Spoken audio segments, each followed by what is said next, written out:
आज के इस वीडियो में हम लोग सेल के लिए एक बहुत ही इंपॉर्टेंट ऑर्गेनल और साथ ही साथ बहुत ही इंटरेस्टिंग फीचर रखने वाला ऑर्गेनल पे बात करेंगे, जो कि है माइटोकॉन्ड्रिया।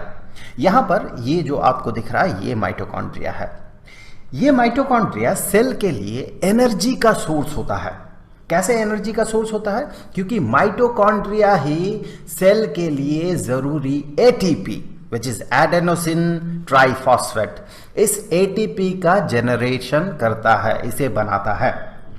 ये एटीपी सेल के लिए सोर्स ऑफ एनर्जी का काम करता है। इसीलिए माइटोकॉन्ड्रिया को कहा जाता है power house of the cell. Cell के लिए जरूरी जो एनर्जी है वो कहां से मिलता है? एटीपी से मिलता है। वो ATP, most of the ATPs कहां पर बनता है? वो माइटोकॉन्ड्रिया बनता है। इसीलिए माइटोकॉन्ड्रिया को कहा जाता है power house of the cell. एक बार माइटोकॉन्ड्रिया का स्ट्रक्चर देख लेते हैं, ये अंदर से कैसा दिखता है माइटोकॉन्ड्रिया का स्ट्रक्चर। तो इसका क्रॉस सेक्शनल व्यू हम देखेंगे। यहां पर ये माइटोकॉन्ड्रिया देखे दो मेम्ब्रेन से बना हुआ है। एक तो आउटर मेम्ब्रेन, ये आउटर मेम्ब्रेन इसका, और यहां पर देखे ये है उसका इनर मेम्ब्रेन। सो डबल मेम्ब्रेन बाउंड ऑर्गेनल है माइटोकॉन्ड्रिया। इन दो मेम्ब्रेन्स के बीच ये वाला जो स्पेस है, ये वाला जो स्पेस है दो मेम्ब्रेन्स के बीच, इस स्पेस को कहा जाता है आउटर चेंबर। और इनर मेम्ब्रेन के अंदर का जो स्पेस है उस स्पेस को कहा जाता है इनर चेंबर। अब ये जो इनर चेंबर है, इस इनर चेंबर में भरा हुआ होता है माइटोकॉन्ड्रियल मैट्रिक्स। ये एक तरह का फ्लूइड है। सो माइटोकॉन्ड्रियल मैट्रिक्स यहां पर भरा हुआ होता है। और देखिए ये जो इनर मेम्ब्रेन है इसमें बहुत ज्यादा फोल्डिंग्स है। सो यहां पर ये जो फोल्डिंग्स है इन्हें क्रिस्टी कहा जाता है। और आप देखें यहां पर इसके आउटर मेम्ब्रेन में देखें पोर्स है, छेद है। सो इन होल्स को कहा जाता है माइटोकॉन्ड्रियल पोर। इन शॉर्ट हम लोग पोर कहेंगे। अब आता है माइटोकॉन्ड्रिया का बहुत ही इंटरेस्टिंग फीचर कि माइटोकॉन्ड्रिया बहुत कम सेल ऑर्गेनल्स में से है जिसके पास अपना डीएनए होता है। तो माइटोकॉन्ड्रिया में होता है अपना डीएनए, जिसे कि माइटोकॉन्ड्रियल डीएनए कहा जाता है। इसकी खास बात यह है कि ये ओपन डीएनए नहीं है, ओपन एंड डीएनए नहीं है, बल्कि ये क्लोज्ड डीएनए है। देखिए इसका कोई ओपन एंड नहीं है, खुला हुआ कोई एंड नहीं है कि जैसे धागा में होता है, ऐसा धागा में दो एंड होता है, यहाँ एक एंड यहाँ एक एंड। लेकिन अगर कोई माला को देखे आप तो उसमें कोई ओपन एंड नहीं होता है, ये सर्कुलर होता है। तो उसी तरह से ये डीएनए जो है, इस डीएनए को सर्कुलर डीएनए कहा जाता है। और सर्कुलर डीएनए बैक्टीरिया में दिखता है। सर्कुलर डीएनए बैक्टीरिया में दिखता है।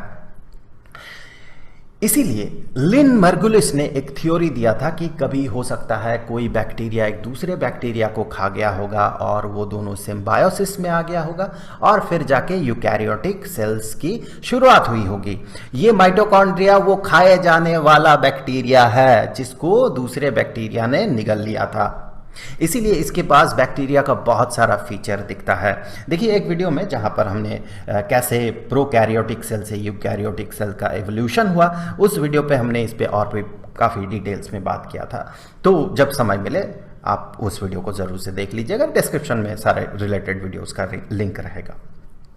तो माइटोकॉन्ड्रिया का इंटरेस्टिंग फीचर कि इसके पास अपना डीएनए होता है, जो कि बैक्टीरिया की तरह सर्कुलर डीएनए होता है। और साथ ही साथ माइटोकॉन्ड्रिया में होता है अपना राइबोसोम। और ये राइबोसोम क्या बनाता है? राइबोसोम प्रोटीन बनाता है। तो देखिए माइटोकॉन्ड्रिया में अपना राइबोसोम है, ये प्रोटीन बनाता है। तो हम कह सकते हैं जो माइटोकॉन्ड्रिया है इसके लिए, खुद के लिए जरूरी जो प्रोटीन है ये खुद ही बना सकता है। मोस्ट ऑफ द प्रोटीन्स, सारे नहीं, मोस्ट ऑफ द प्रोटीन्स।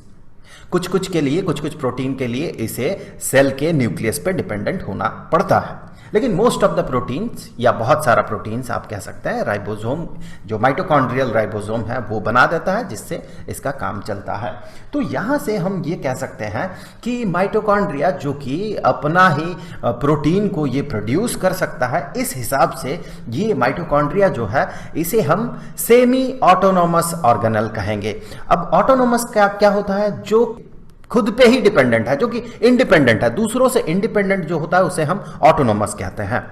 अब सेमी ऑटोनोमस मतलब पूरी तरह से इंडिपेंडेंट तो नहीं है, लेकिन बहुत हद तक वो इंडिपेंडेंट है, इसीलिए सेमी ऑटोनोमस।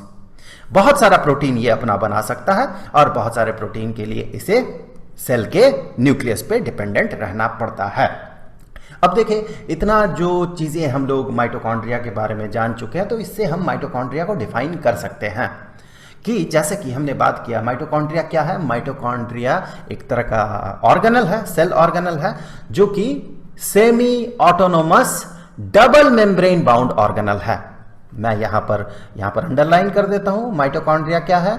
एक सेमी ऑटोनोमस ऑर्गेनल है और साथ ही साथ डबल मेम्ब्रेन बाउंड ऑर्गेनल है। इसमें दो मेम्ब्रेन होता है, आउटर मेम्ब्रेन और इनर मेम्ब्रेन, इसीलिए double membrane bound organelle which generates most of the cells supply of ATP।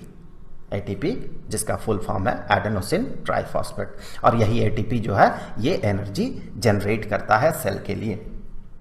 अब देखिए, माइटोकॉन्ड्रिया क्या हर तरह के सेल में मिलता है?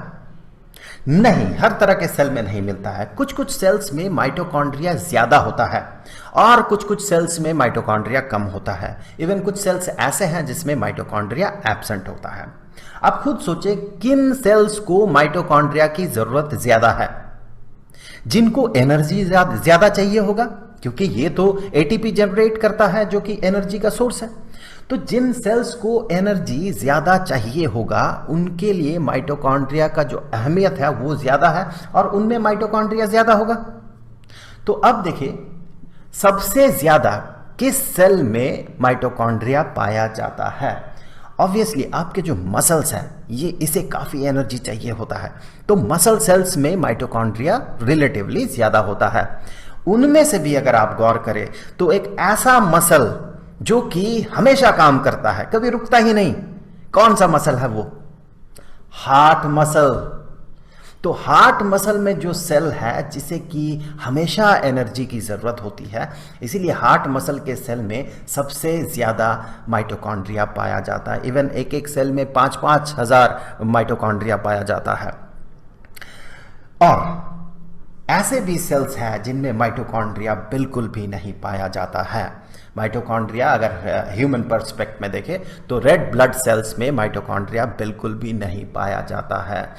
क्योंकि देखिए, एटीपी जनरेशन में ऑक्सीजन कंज्यूम होता है।